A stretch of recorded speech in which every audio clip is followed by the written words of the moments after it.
39A4C of the Public Finance Management Act Cap 412A, any recommendations made or resolution passed by this House on revenue matters must take into account the impact of the proposed changes on the composition of the tax revenue that the National Treasury is expected to raise. Additionally, honorable members, under Section 45C of the Public Finance Management Act, the House is under an obligation to ensure that the total amount of revenue raised is consistent with the fiscal framework that it approved during the budget process. During its consideration of budget proposals, the House must strike a balance between the supply of monies that it appropriates for the national government and the ways and means of financing such expenditure. As ably expressed by the leader of the majority party and the chairperson of the Budget and Appropriations Committee, any negative imbalance between the ways and means and the supply approved by the House ultimately results in a fiscal deficit. This deficit can only be addressed through borrowing, enhanced taxation, or reduction of the estimates of expenditure. Honorable members, if you listen to the contributions of the Honorable T.J. Kajwang yesterday, these are the exact words he used in his contribution. And he was very right in law and under the Constitution. As members will recall, any borrowing sanctioned by the House must strictly adhere to the threshold prescribed by this House in line with Section 50 of the Public Finance Management Act and the principles outlined under Article 211 of the Constitution that cautions against overburdening future generations with unnecessary bad debt. Honorable members, all things considered, my reading of the advisory from the Cabinet Secretary is that it constitutes a reminder to the House of its constitutional and statutory obligations. I do not view it as a directive in the manner argued by the minority leader. In the letter, the Cabinet Secretary reminds the House of the recent increase made to the estimates of expenditure when the House considers supply measures. The House is merely being asked to factor in this increase and means of financing the approved supply. In its decision-making, the House is only bound by the Constitution and the law. The ultimate decision lies with this House. I therefore find nothing untoward with advisory. Its contents may be used for the information of the Budget and Appropriations Committee, the Finance and National Planning Committee, and House in plenary and during the Committee of the whole while considering both the Appropriations Bill and the Finance Bill. The House is accordingly guided. I thank you. On what the Honorable Otiende Amolo has raised, entry and access to the galleries is not a right of anybody. It is to the discretion of not just Mr. Speaker, but the Sergeant at Arms and his team. And their advice this afternoon was that they desired to keep the galleries unoccupied. And that's being a security matter to which I'm not an expert, I've given them the benefit of doubt. Secondly, Honorable Otiende Amolo, you may recall some 2021, when the Honorable John Bandi nearly killed me in the public gallery. No. Yeah, you are the one who saved me. It is Alice Nganga who nearly killed me. It is the Honorable Alice Nganga who nearly killed us. And if you recall, with a light touch, the Honorable Senator Mudhamasi, then he was, left the gallery half naked. And the Honorable Bone Khalwale left the gallery at a speed that would have broken a world record. We don't want to repeat that.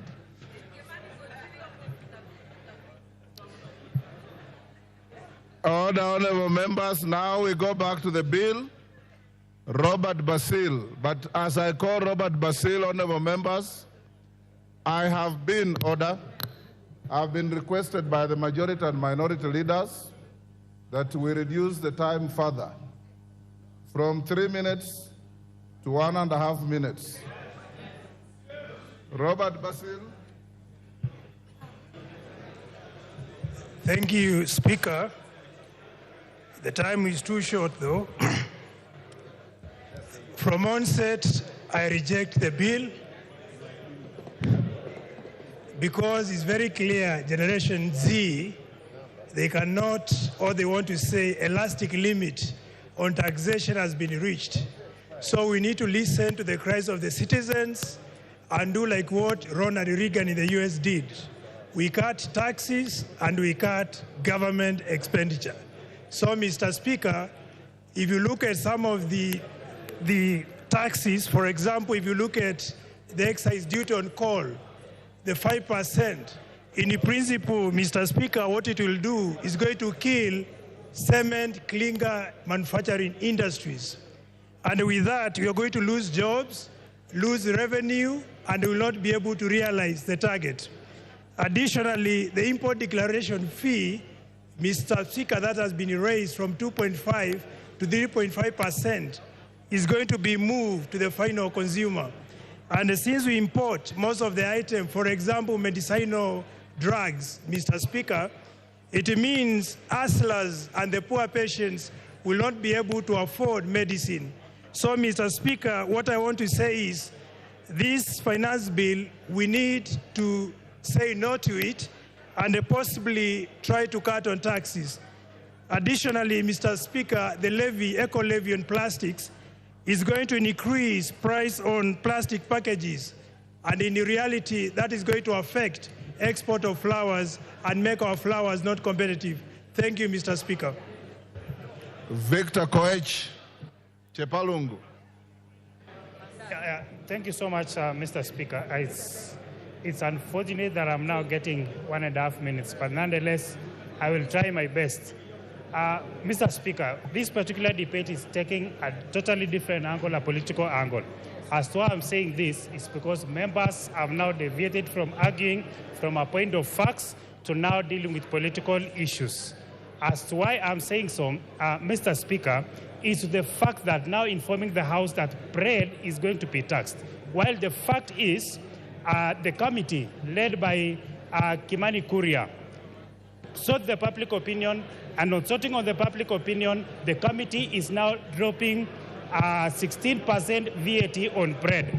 On motorcycle, Mr. Speaker, again, the committee report is saying that instead of allowing importation of motorcycles, we promote our local manufacturers so as to create job opportunities for our citizens. And in that case, Mr. Speaker, I support. Thank you so much.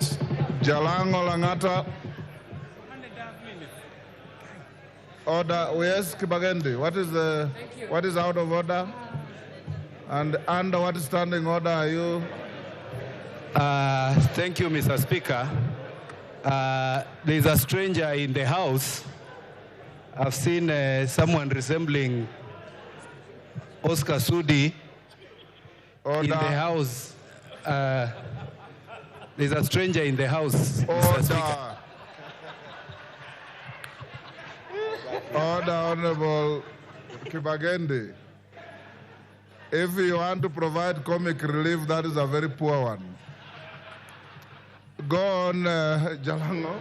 Thank you so much, Mr. Speaker.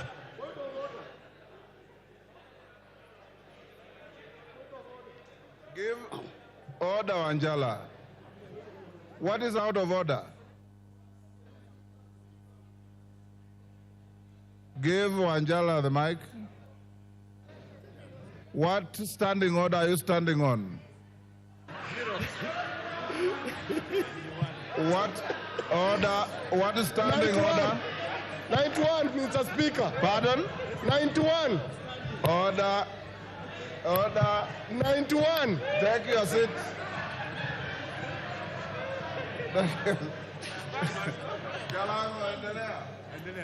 Mr. Speaker. You have no point of order. Take your seat.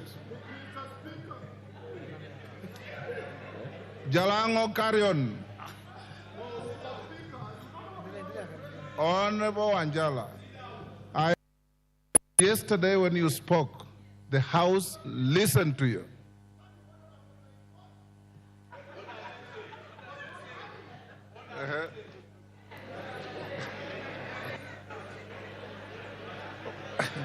What is it about?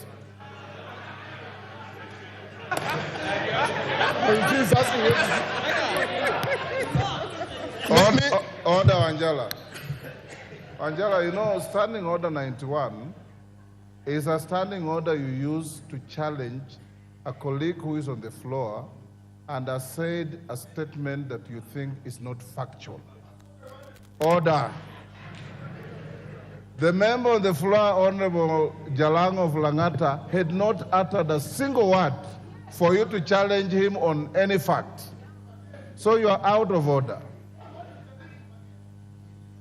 I ruled him out of order already. Jalango, continue. Thank you so much, Mr. Speaker, for giving me this opportunity. First of all, I reject the Finance Bill 2024. Immediately,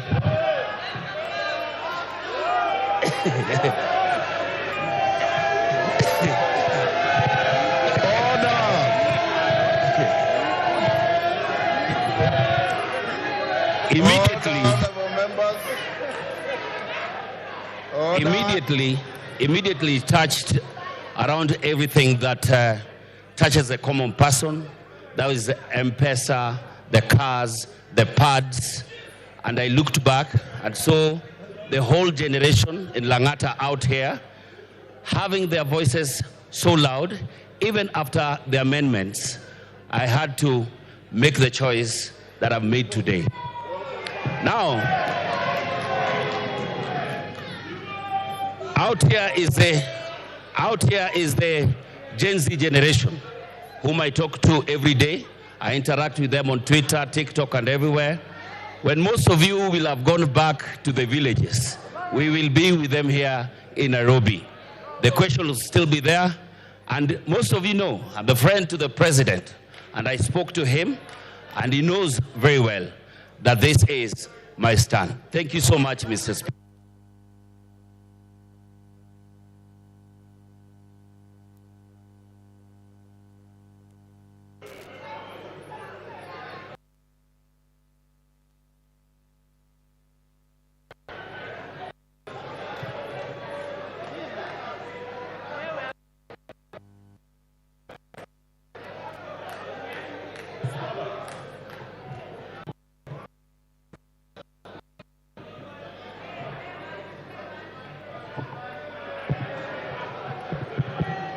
Order. Honorable Katana. Honorable Katana, you are being grossly disorderly. Please exercise some decorum, not just you, everybody else that is either cheering or jeering. We want to have an orderly end to this. Member for Kuresoi. Thank you, Mr. Speaker, for giving me this opportunity to give my voice on this important bill. I've been waiting for it since morning. From the onset, Mr. Speaker, I want to say that the bill 2024-2025, I'm supporting the bill, Mr. Speaker, because of reasons. One of the reasons is the increase in CTF the increase in CTF around 50 million. CTF, Mr. Speaker, is a fund which touches all corners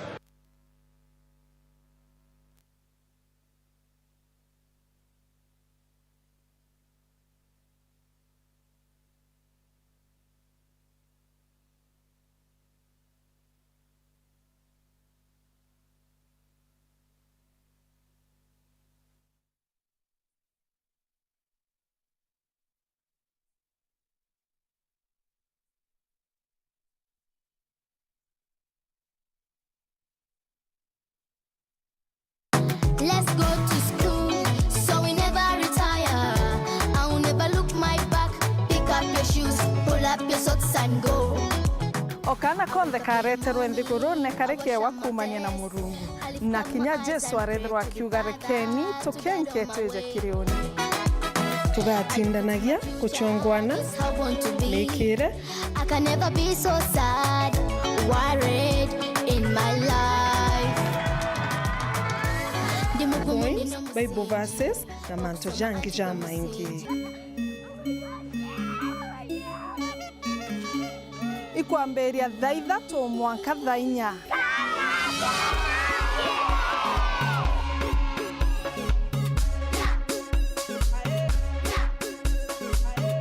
Beta antipuri twana itumenyerwe.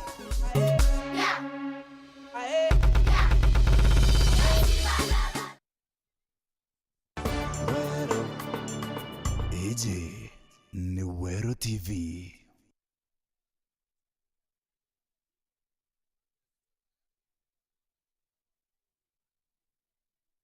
It's not only because of the fact that there's the state oppressing them, but IMF is playing a very big role in that is happening. And my good people, let me tell you, Gen Z is out, and I'm very happy. The only thing that I really agree with this finance bill is for the Gen Z to say that Baba should be left out of this mandamano. Thank you.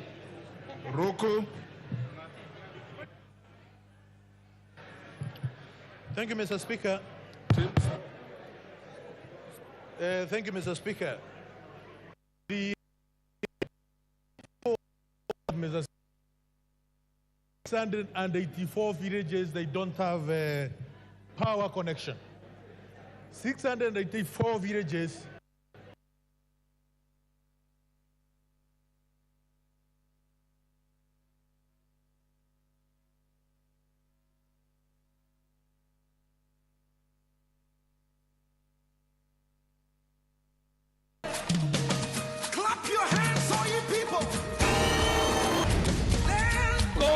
Change your life. You can be able to cry like Jacob.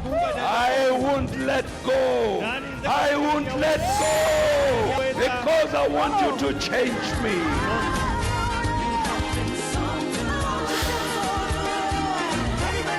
KCC will be a sending base of missionaries across the country in parts of Africa. We are well able. That is the transformed mind of Caleb. Because when you have a transformed mind, you know the goodness of God. The Lord go with you. May the Lord give you rest in everything. God take care of everything. Hallelujah. Amen. It must change. It is a Gibeon. It is a Gibeon. People will be connected to destiny.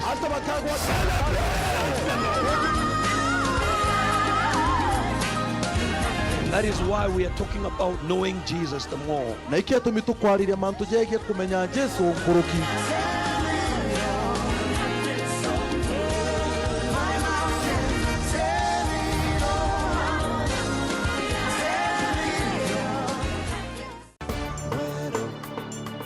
AJ ni Wero TV.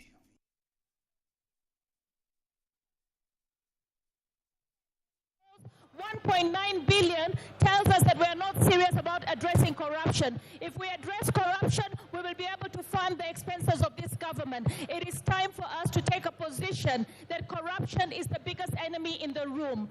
And I think I stand ashamed to know that only a house in Loreto is not 40 million. A flat in Nairobi is not 9 million. Even in the settlement, we are actually cutting deals.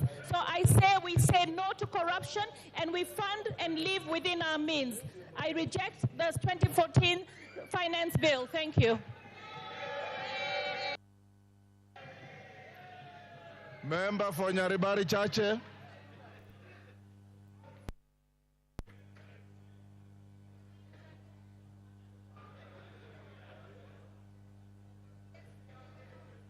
Give him the mic. Thank you, Honorable Speaker. Honorable Speaker, a time has come as a godly nation to make decisions that will impact positively on the lives of the 55 million plus Kenyans.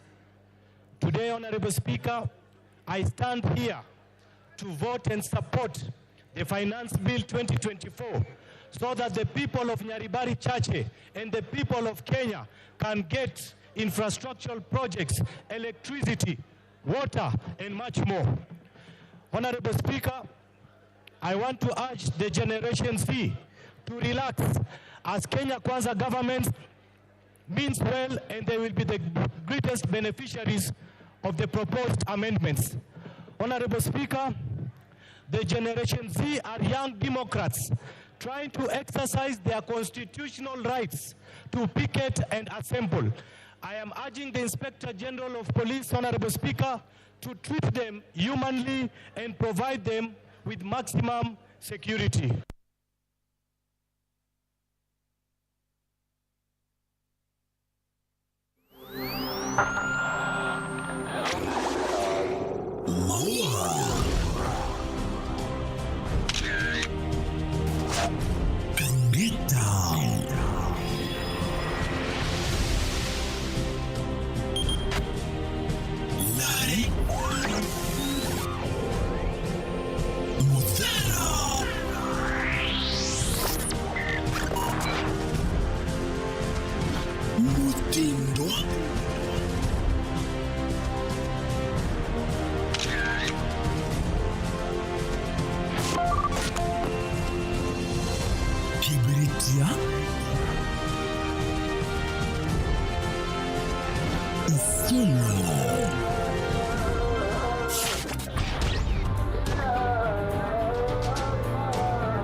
Truth.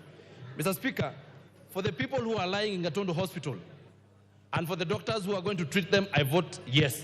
Mr. Speaker, for the tea farmers who are in Gatondo now and other places, I vote yes. For the JSS teachers, I vote yes. For those people who are guarding us as the police officers, I vote yes. For the members of KDF who need to be paid salaries, I vote yes. For the people that we need to create employment and to create manufacturing in this nation, we are asking that we introduce excess duty on products that are gotten from other countries so that we support our economy. Those people who are out there need jobs. In fact, those people who are being mobilized because they do not have jobs. We have a responsibility to create jobs for them, Mr. Speaker, and we shall not create... Thank you. Member for Kajiado East.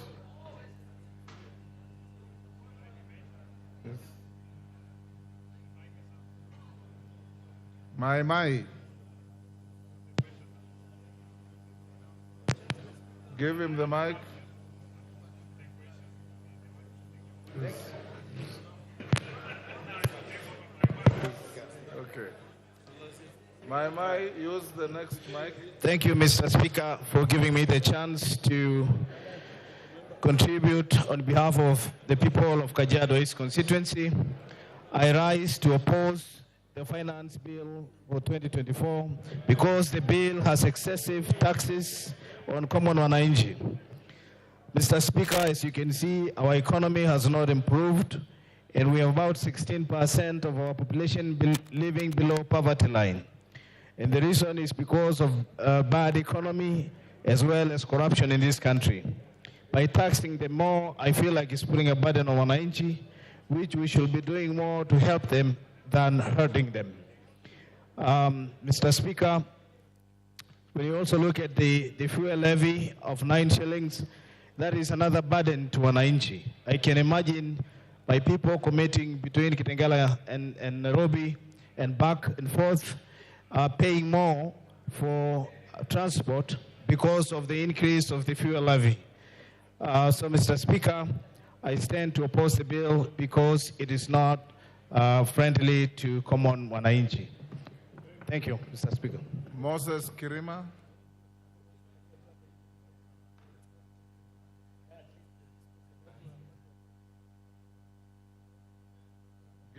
Thank you, Mr. Speaker, for giving me this opportunity to contribute to this bill. Mine is that by the time when this bill came originally, it was too bad and it was punitive to the people. And my people had instructed me that if it was to be as it was, I was meant to oppose it.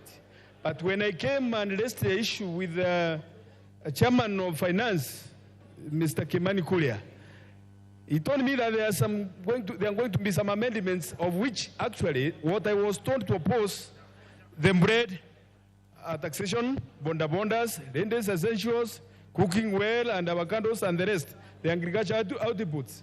After the amendments, I don't see any reason to oppose it. So I thereby support it with amendments. But if there are no amendments, no way. Thank you, Mr. Speaker, sir. Ken Chonga.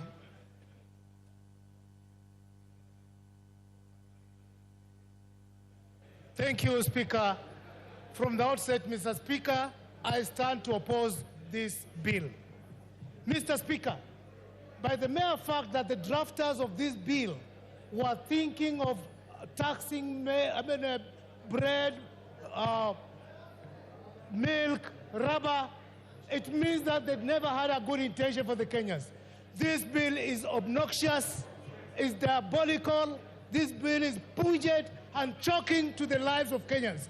Mr. Speaker, I was surprised yesterday, the majority leader here said that life has gone down, that the packet of maize flour right now is trading at 100 shillings.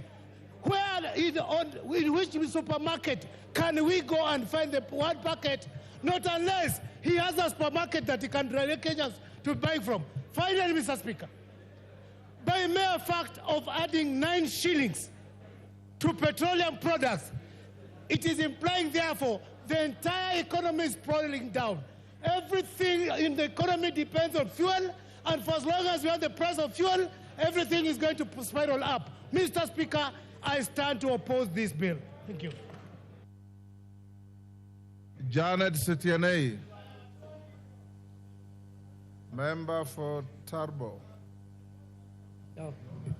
Thank you, Honorable Speaker, and I stand to support this financial bill 2024, Honorable Speaker, with amendments. Honorable Speaker, I support this proposed bill as one of the revenue-raising measure with proposed amendments because it's going to give Kenyans an opportunity to receive their due development. They are going to get electricity, the schools infrastructure, bursary.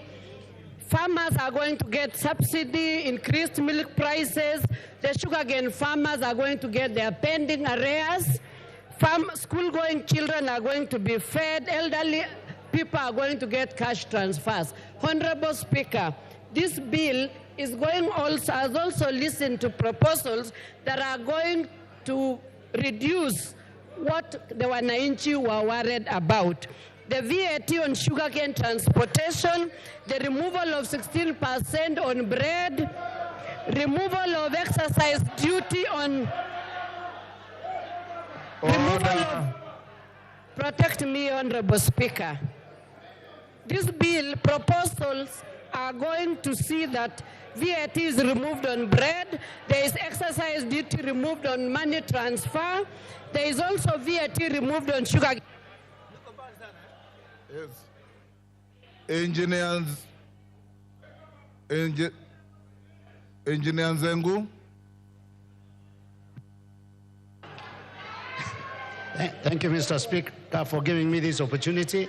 I have waited from yesterday, but I want to say from the onset that I raised to oppose this Finance Bill 2024, and there are many, many reasons why I am opposing it. But one of the reasons is that it is increasing, or it is putting a levy on clinker, which is an imported component of cement.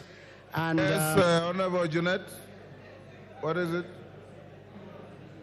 Speaker. What is Speaker. it? Order. Kachili bwana. Speaker. Mr. Speaker. Yes. I wanted to seek your indulgence, Mr. Speaker. Mr. Speaker, as you are aware, to those who are in Parliament, there is time for everything. Order, members, I can't hear clearly. Go ahead. Mr. Speaker, as you're aware in Parliament, there is time for debate, and then there is time for voting. Mr. Speaker, some of our members here on my side took early lunch. They are taking lunch by 10 a.m., I think, ugali and nyama. And they have come here so that their vote can count, Mr. Speaker.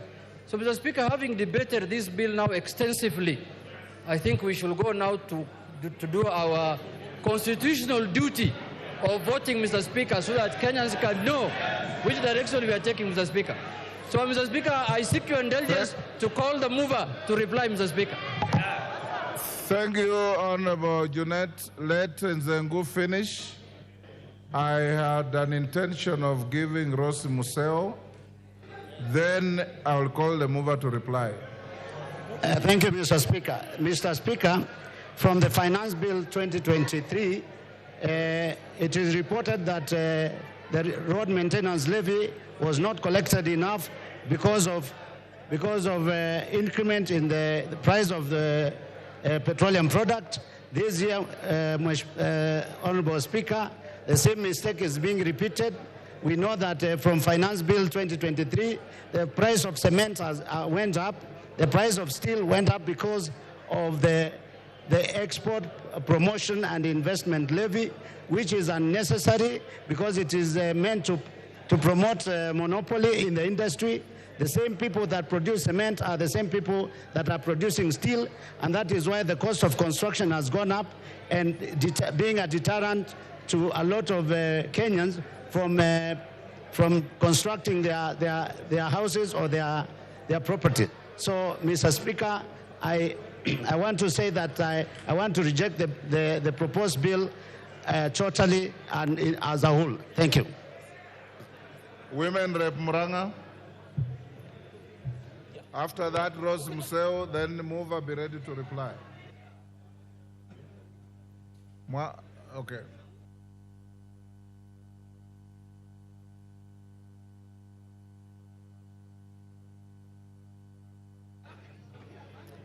Thank you, Mr. Speaker, for giving me this opportunity. I rise to support the bill, and I will vote yes for the bill. Voting for this bill, we are voting for real issues, Mr. Speaker, not for the negative things that have been said in the media to whip emotions. Mr. Speaker, voting for this bill is voting for 6.8 billion for coffee cherry fund.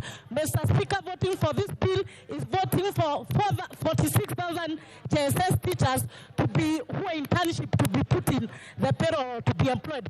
Mr. Speaker, we are here to tell our brothers from the opposition that we don't need to whip emotions, and we know who are the sponsors of the ongoing mandamano, and we revisit after the bill. Thank you, Mr. Speaker.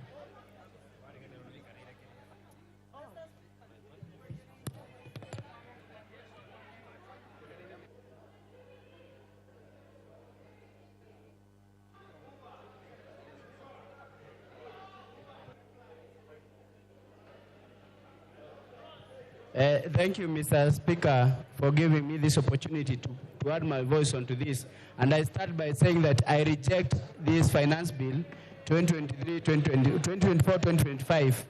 And Mr. Speaker, you can see from what is happening in the streets of my constituency, the picketing and the protesting the people are doing on my constituency, because this bill is not undergo due public participation. And that is why I'm saying if they listen to the people in the first place, they should listen again and they take the bill back to the people. We reject it and we ask for it to be withdrawn, be taken to the people, because the people are the taxpayers. They are the people we are subjecting to these taxes. They should be heard. And then, Mr. Speaker, I would like to ask the government side not to pretend that they are doing Kenyans favors by introducing these amendments. Actually, these amendments were not there in the Finance Bill 2023. It is not a favor you are doing the people of Kenya, and we are asking the people in the government to listen to the common mwananchi. I've done so, and that's why I reject this bill. I've also listened to my side of the divide of the government, which is the Azimio coalition with the most professors who can never be wrong on this finance bill. And that is why I reject this finance bill. Thank you, Mr. Speaker. Asante. Asante Bwana Spika kwa nafasi hiyo umenipatia. Mimi natoa sauti yangu kupinga mswada huo wa fedha wa mwaka 2024 na 25. Kwa sababu watu wa Makueni wameniambia kabisa mswada huo hawezi kukubali jinsi ulivyo, na nasema hivi ya kwamba Wakenya wametoka katika janga la corona ambalo limeweza kufanya wengi waliishiwa na biashara zao, wengine hawako kazini, na maisha ya Wakenya yamekuwa katika hali ya juu sana, na serikali haijafanya mikakati maalum ya kuweza kuboresha maisha ya wananchi wa Kenya. Tungekuwa katika nyumba hii tukiongea jinsi ambavyo tunaweza kuwasaidia Wakenya waboreshe maisha yao. Nasema hivi ya kwamba kupata pesa ambazo ni za kuweza kusaidia serikali kuendelesha mambo yao, kuna njia nyingi. Kizungu kingi ambacho kimezungumzwa na mwenyekiti wa bajeti, naomba watumie, kwa maana watumie mbinu hizo, wakae chini kama kamati na kuangalia ni jinsi gani wanaweza kuleta fedha bila kumuumiza mwananchi wa kawaida. Tukiangalia mambo ya soda ambayo yamezungumziwa sana, niseme ya kwamba naomba kabisa jinsi nchi zingine zinapeana soda bure,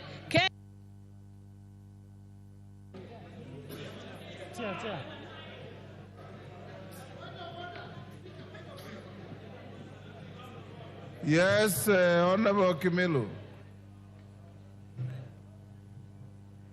Honorable Kimilu. Speaker, is it in order for you to deny me a chance to reject this finance bill? Because I've been here since just a day, and you not give me any chance, but I reject this bill, Mr. Speaker.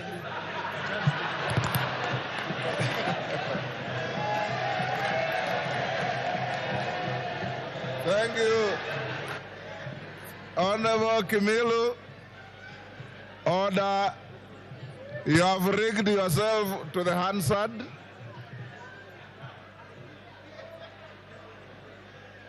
Korea Kimani.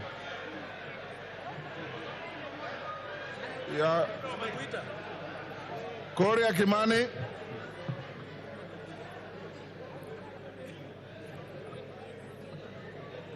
Thank you very much, Honorable Speaker.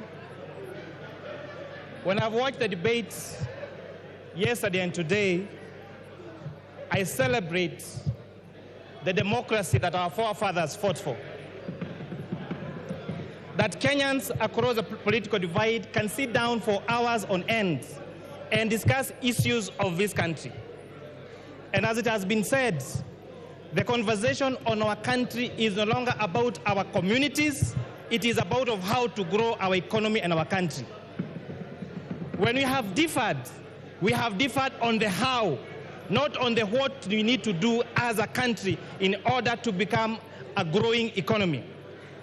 But Honorable Speaker, sadly, this debate has been skewed in a different way because of the fallacies and the lies have been told. Honorable Speaker, I have seen some members and members of the public say that the bill introduces taxation on cancer patients. I have gone through the bill word by word, clause by clause. Yes. And there is absolutely nothing on this bill that mentions about conservations. These falsehoods to emotionalize our members of the public is immoral, is wrong, and it is very distasteful. We have seen a lot of contestation, especially by our young people, that there is introduced taxation on digital content creation. Honorable Speaker, this is far from truth. In fact, the bill proposes to exclude content creation that does not lead to money generation. The rejection of this bill will make our content creators worse off than they are in the current provisions of the law. The current provision of the Finance Act talks about content creation even when it is not monetized. The bill proposes to delete content creation that is not monetized, and that is a fact of the matter. So for our content creators, rejection of this bill means that you'll be worse off than we were last year or that we were in the moment. I've watched the debate on sanitary towels and diapers. Honorable Speaker, I grew up during napkin times when children used to be napped with napkins. And I've seen how diapers has revolutionized and modernized our women. A few years ago, Honorable Speaker, the quality of a good mother and a good wife was known by how well she washed the napkins for her children.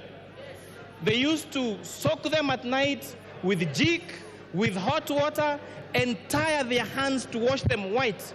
And when neighbors would pass, they would watch how white they are, and the quality of that wife and mother was based on how white those napkins are. Therefore, where we are in diapers, we have greatly revolutionized and given dignity to our wives and to our mothers. What this bill proposes is to give them more dignity by making them use diapers and sanitary towels that they can be good quality, that are affordable, and we can sustain their safety. That is why we are saying that let us use our own locally manufactured products. Honorable Speaker, how much do we hate ourselves as Kenyans that we demonize our capacity to manufacture here locally? How much do we hate our young people that would rather export these jobs to India and China and not have them here in Kenya, Honorable Speaker? We have seen the government allocate resources to ensure we have free sanitary towels for our school-going children. How much do we hate us that do we hate ourselves that we want this money to go to India and China and not to our locally manufactured, and not to our local manufacturers here in Kenya, Honorable Speaker? These arguments came last year. And Honorable Speaker, this House made two, just to emphasize, two difficult decisions. One of them was imposing import duty and excise duty on imported furniture. As we speak, Honorable Speaker, that tax and policy measure has seen the furniture being used in this country, being locally manufactured and creating jobs for young people. If you go to the big furniture shops, like tiles and carpets and the others, they have all started local assembly and local manufacture of furniture. And therefore, the furniture that we are using, courtesy of the Finance Act of 2023, is what is made here locally, Honorable Speaker. Last year, we zero-rated local assembly of mobile phones. As a result, we are producing 400,000 phones every day for the external market. Therefore, Honorable Speaker, it means and demonstrates that giving tax incentives to manufacturers leads to the growth of local manufacturing and continues with the mantle of Buy Kenya, Build Kenya. Honorable Speaker, this bill proposes to exempt pensions payment, to increase pension payments to be tax exempt for salaried people from 20,000 to 30,000. Rejection of this bill, Honorable Speaker, would mean that these pension contributions to take care of us when we get old is going to be tax exempt, and therefore Kenyans will be worse off if this bill is rejected, if the amendments as proposed in the bill. On pay-as-you-earn, Honorable Speaker, all statutory deductions, which are housing levy, chief, and NSSF, have been proposed in the report of this committee to be tax allowable for pay-as-you-earn. Rejection of this bill as amended by this committee would mean that our salaried Kenyans would have less disposable income to take home if this bill as amended is going to be rejected. Honorable Speaker, on the ease of doing business, if you have sales that are that are above 5 million shillings, you are subject to VAT registration. This bill and the report of this committee recommends increasing this from 5 million to 8 million shillings. Therefore, rejection of this bill will, as amended by the committee will make it more difficult for our businesses. Honorable Speaker, you had the complaints on eating systems last year for our avocado farmers and for the young traders. This bill, as proposed with the proposed amendment by the committee, is exempting subsistence farmers and SMEs with a turnover of less than 1 million shillings from... Yes, order. Jared Okello, what is the point of order? And under what standing order are you raising? Give him the mic. I thank you very much, Honorable Speaker. I rise on a point of order number 91. Honorable Speaker, there is a pattern that is developing into this House that each time we come up with objectivity on a matter such as this, we are being told that CDF will be reduced, there will be no Kera roads. This kind of blackmail must stop, Honorable Speaker. We must always What is out of order? What is out of order is what the chair of the Finance Committee is telling us, Honorable Speaker, that it will reduce even issues of this House, Honorable Speaker. But I also reject this bill in total in line with Nyando. Order, Jared. That is called rigging. Finish up, Kimani. Thank you, Honorable Speaker. So saying that, Honorable Speaker, this bill, the challenges that have had on ETIMS and the complaints by our farmers and our SMEs has made this committee recommend the removal of the requirement of registration for ETIMS for farmers and has advocated for what we call reverse invoicing and the reduction of this of the threshold for registration to those with a turnover of 1 million shillings. Honorable Speaker, this is going to lead to a more ease of doing business, Honorable Speaker. On the matter of internet and all these space around internet, Honorable Speaker, this bill proposes to increase investment deductions for fiber, for identifiable rights to the fiber optic, cable and spectrum license by a telecommunication operator by 10%. This is going to enhance availability and the rollout of fiber optic and internet connectivity to the whole country, Honorable Speaker. Lastly, I know the generation behind us is used, their quickest mode of communication is platforms like TikTok and Instagram. Honorable Speaker, if you check that platform, the reels are very short, and therefore the way of communication is sensationalized. I'm really urging our young generation, the people that are calling me on my phone, I took my lunch break yesterday and my lunch break today to return all the calls I got to my phone. And I was asking them, you are telling me to reject. Tell me what you want to reject in this bill. Then they say, we have a katatu. I am asking them, what clause is adding additional taxes and difficulty of doing business? They say, where we kataya too, because they have not taken time to understand this. And with that, Honorable Speaker, I beg to reply. Order, honorable members. Members on their feet, take your seats. He has concluded, Babu Wino. Order. Order, members, take your seats. Member for Bumula, take your seat. Member, take your seats. Member for Kuresoi. Honorable members, Nyamita, take your seats.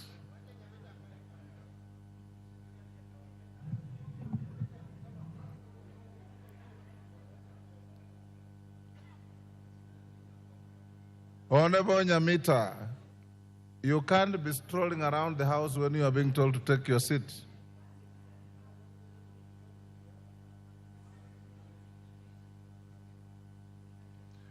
Honorable members, we have come to the end of debate on this bill, the Finance Bill, National Assembly Bill number 30 of 2024. Before I put the question, I want to direct the House as follows. My question will not attract a voice vote. We will go straight into division. I had directed the House yesterday, and I repeated this morning, that in the interest of proper time management, the voting will be electronic. Order. Order. Order. Order. Honorable Kajwang. Honorable Kajwang, you are my junior but a senior lawyer, and I expect a lot more from you. Honorable members,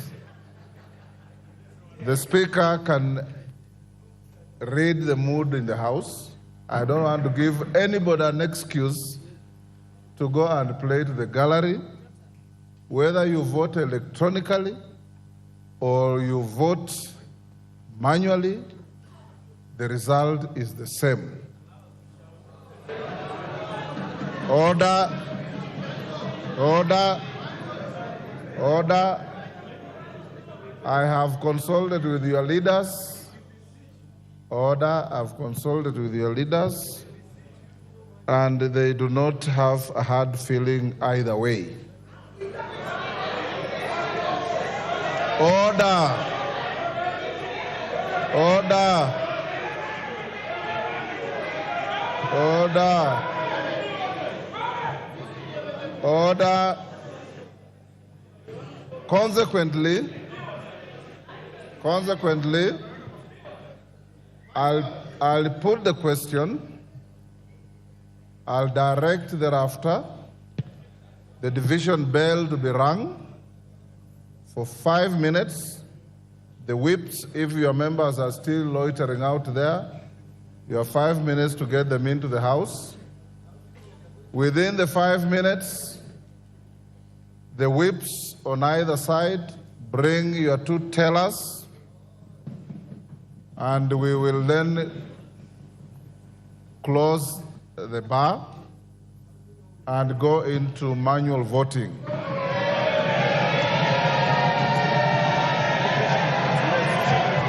Order.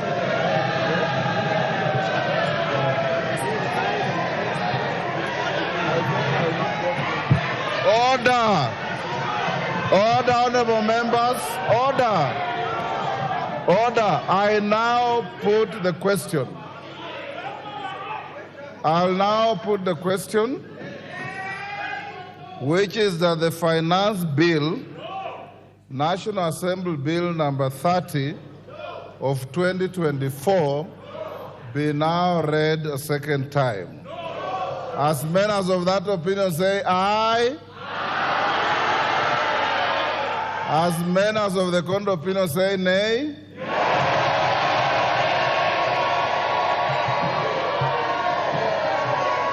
Order. Order. Order. Order, honorable members. Order. Take your seats. Take your seats. Order, honorable members. Take your seats. You are being disorderly. Before even the Speaker announces the outcome of the voice vote, you are on your feet claiming a division, meaning you are claiming that you have lost. All right?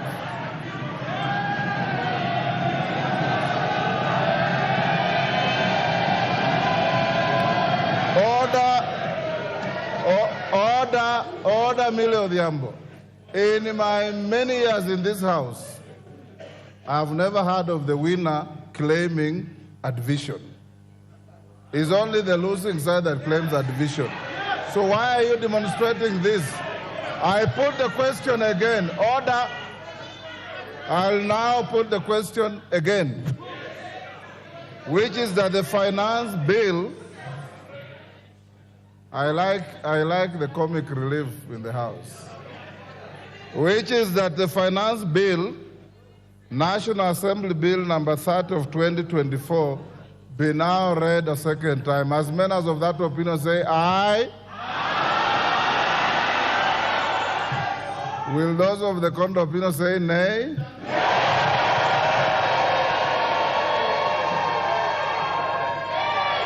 The ayes have it.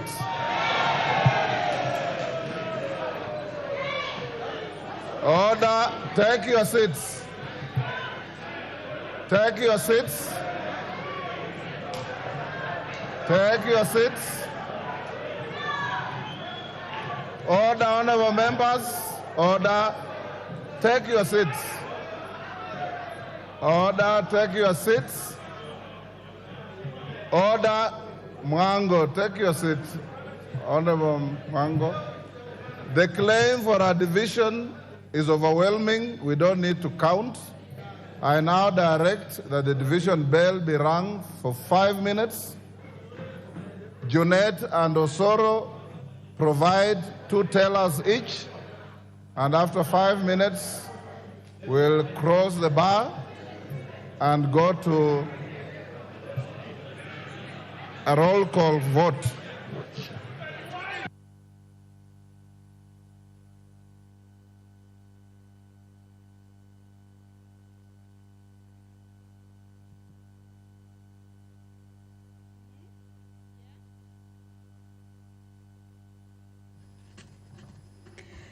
Well, as directed by the Speaker.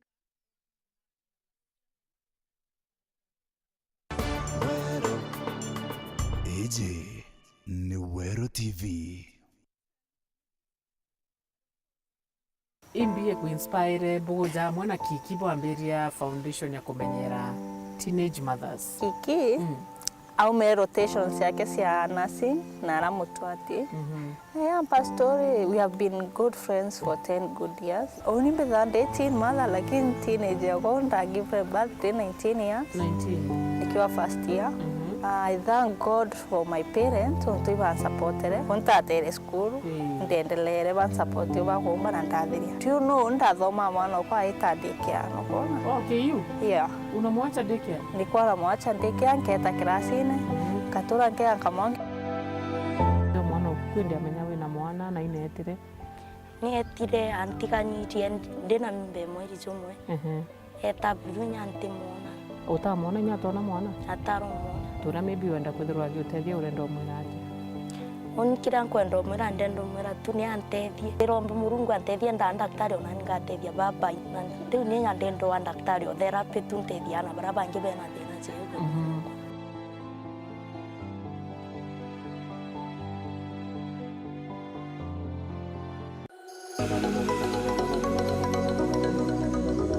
Tegeri wetu ndrenda turuge nyama cia mburi,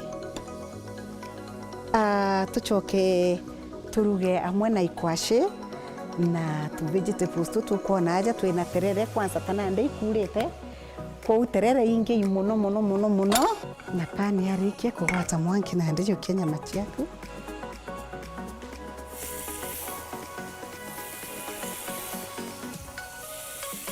wekire kipani nyama